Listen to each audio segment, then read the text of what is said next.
Good to see you showed up at the final rally point. We're glad to have you with us. You're going to need to sign into the unit's official record here, our ledger book. The reason we're doing this is we're going to keep a history of everything the unit does.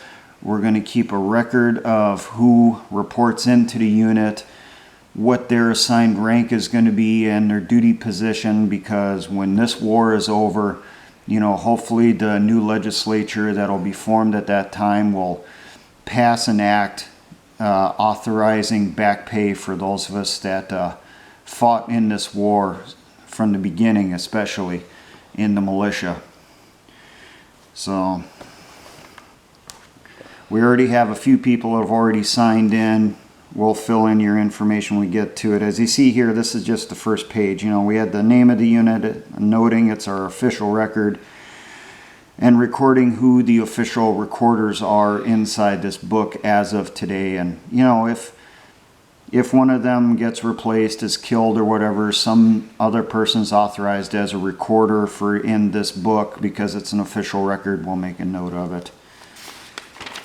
So as you can see here, I'll just explain real fast. We got today's date, we got the time that the muster went out, and you know, all the squads responded that they acknowledged receiving the muster, the time that they were told to be at final rally point, the time that the advanced teams went out to check the rally points, and also when they reported all rally points were secure, and the time that everyone did arrive, the final team arrived at the final rally point.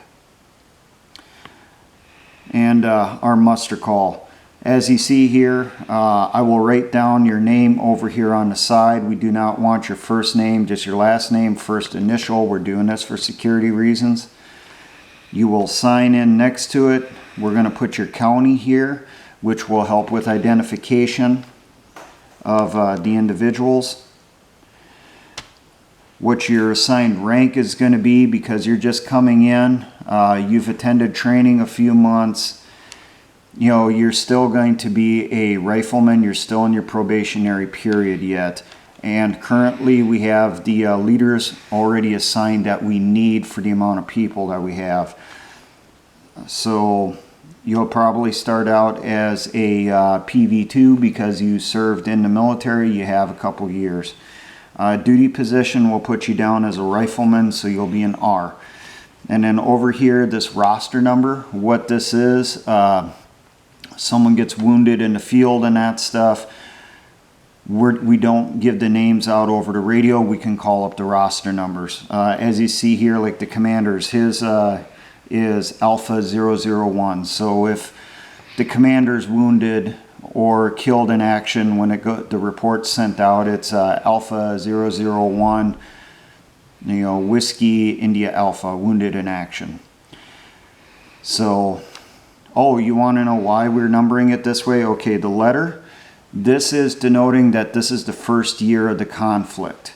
And then the number behind that is the number of the person reporting in for that year. So this year, next at this time, so you know, 19 April 1776, we'll be starting as B001 and that stuff as we go through the line. So I'll just need to get your name, and I'll fill in your info here, and then you can sign in. That is the general process many of you should expect when the militia mobilizes for a conflict. This will allow for an official record for history purposes. It will also allow identification of who served and for how long. People that could be killed in combat, the families may not know, but at the end of the war, they're going to want to know, hey, what happened to my husband? And we'll ask, well, what was his name? What county was he from?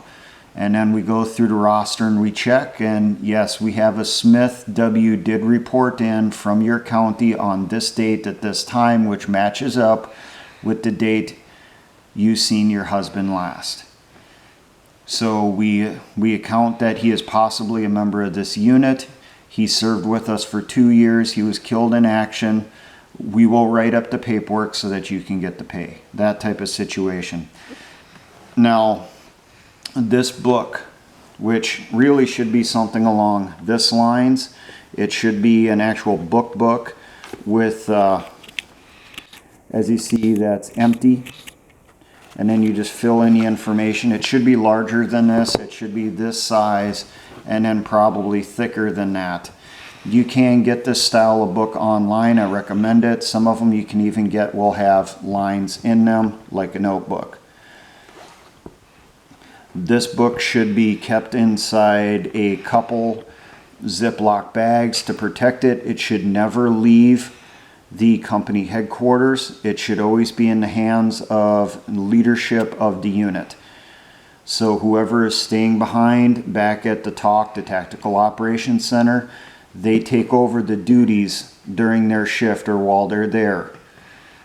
If the camp is ever overrun, it's ever attacked, you can't get out of there, then this should be destroyed. Because of this information here, it could be used for reprisals. But as I said, as long as it stays with the unit, as long as it stays with leadership, we should maintain it as much as possible. You could end up in a situation where the leaders get killed, and then it should fall on the responsibility should fall on one of the other leaders, a platoon leader, platoon sergeant, squad leader, a team leader, to get this book and secure it from the Tactical Operations Center. Because we will need to preserve the history. This book should have an annotation put into it probably every day, maybe every other day. I would say at most once every 72 hours, every 3 days, denoting the activity the unit has done. And it should state what squad, what platoon did what in what location. Something along the lines of 1st Platoon is conducting operations around Pork Bend. They conducted 3 sniping attacks against the combat outpost. Reportedly, 6 enemy personnel likely killed, 3 additional likely wounded. They also performed 2 ambushes in that area over the last 24 hours, accounting for confirmed 37 enemy KIAs, confirmed 24 wounded in actions, WIAs. We also had 3 defections join our forces, and then you annotate their information in like this. And then you also give what was the BDA, the battle damage assessment. How many vehicles killed of what type? You destroyed X number of tanks, X number of infantry fighting vehicles, X number of trucks, X number of gun trucks.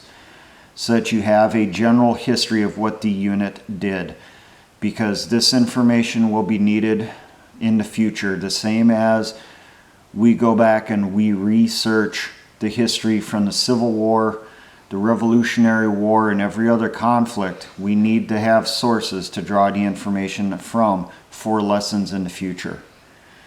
You could also put inside this book drawings, maybe strip maps that were done for the operations, possibly detailing what happened during the operation, especially if it was a major operation. You attacked a forward operating base, you overran a combat outpost as a unit.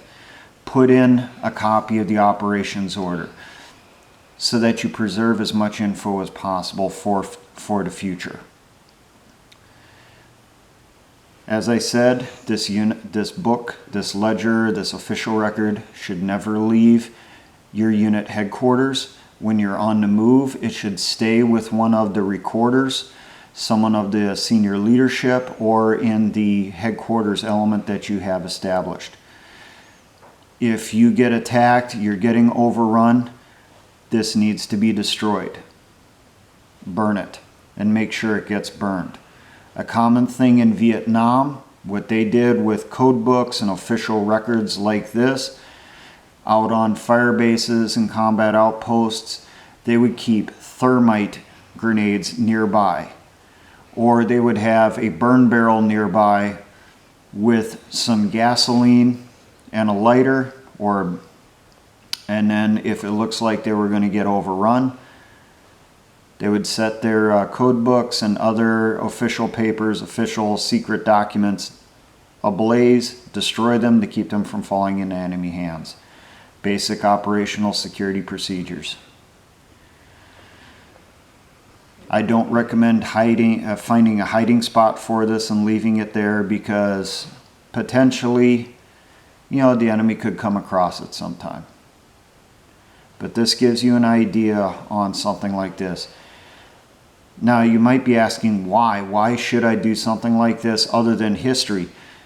I've heard, but I cannot confirm, that under laws going back to the Revolutionary War period, when a militiaman reported in for duty, they were required to sign in. And the reasons for that was for pay to be issued by their state governments at the end of the conflict or end of operation, whatever was decided. And that occurred to me that might be a good idea for us for in the future.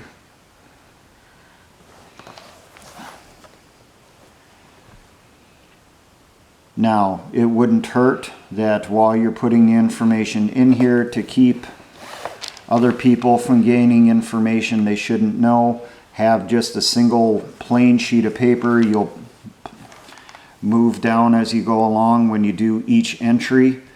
Before you call up the next person, advance the sheet down, enter the next one, and then keep going to protect identification. The only people that should look inside this book should be the recorders or leadership inside the unit, platoon level and above, or squad level and above, depending on the size of the unit. Now, for all my engineer brothers in the Patriot and militia movements, always remember, essayons.